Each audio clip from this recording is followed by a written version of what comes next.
Hi YouTube, and welcome to a video by the Unlucky Lads.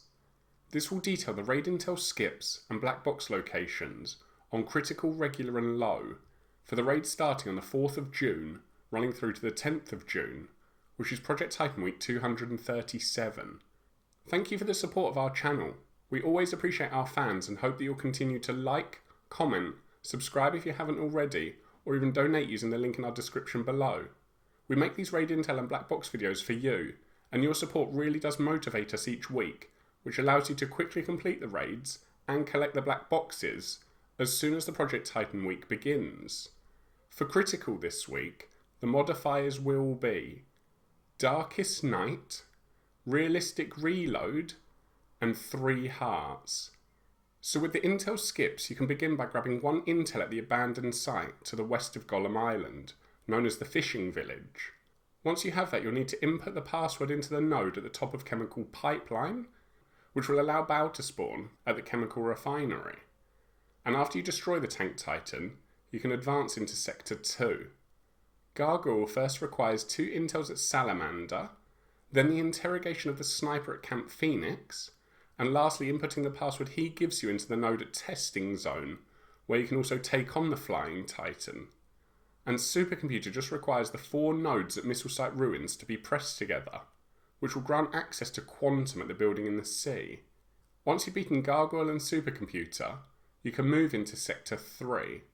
Cerberus just requires the hack and defend of the node at Scandium Mine. This will unlock the last Titan battle at the top of Lava Shield, where you can complete the critical raid. And if you're looking for the black boxes on critical this week, there are 2 in Sector 1. The first is Satellite Dish and the other is at Chemical Pipeline. Then there'll be 2 boxes in Sector 2. The first at Camp Phoenix with the other being at Missile Site Ruins. And finally there's 2 more in Sector 3. The first at Scandium Mine and the last one at No Man's Land. In summary, the modifiers are a combination of difficult, annoying and not too bad this week, but we'll let you decide which is which depending on your play style. For us, Darkest Night is a fast way to make the raid less enjoyable, and while the idea is good in theory, the reality is you'll spend the vast majority with either night vision or thermals turned on. Also for us, the 3 hearts modifier is the easiest to overcome, especially because when gathering intel, if you run out of hearts you can just quit and rejoin the raid to save waiting for the timer. As for the intel trail, it's another pretty quick week this time out, and although it's not as fast as last week's raid, you should still be able to complete this one in little over an hour, depending on who you're playing with. Just bear in mind that the modifiers are slightly harder this week too, which may slow up how quickly you can gather the intel. Also, it may pay to split up the squad to do some intel gathering. For example, you could save a bit of time with the intel and password input for Baal, or even the intel and interrogation for Gargoyle.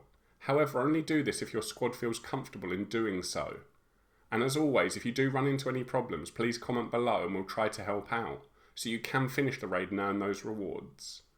Moving on to regular and low, there are no modifiers and it does just use last week's critical intel and black box locations, which means you can start by pressing the 4 nodes at Ancient Harbour.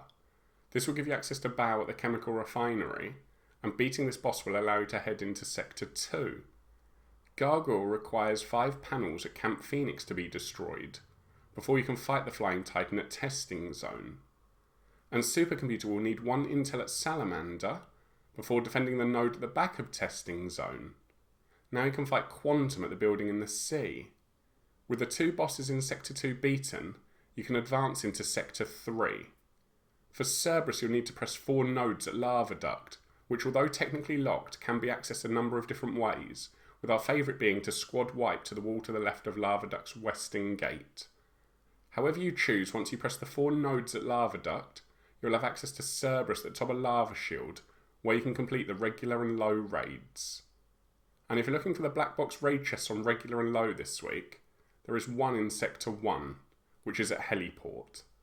Then there'll be 2 boxes in Sector 2, the first at Camp Phoenix and the other at Testing Zone, and finally there's 2 more in Sector 3, the first at Scandium Mine with the last being at Prototype Workshop. That's all for now. We hope you enjoyed our intel and black box video enough to leave a like and comment, plus subscribe or donate if you haven't already.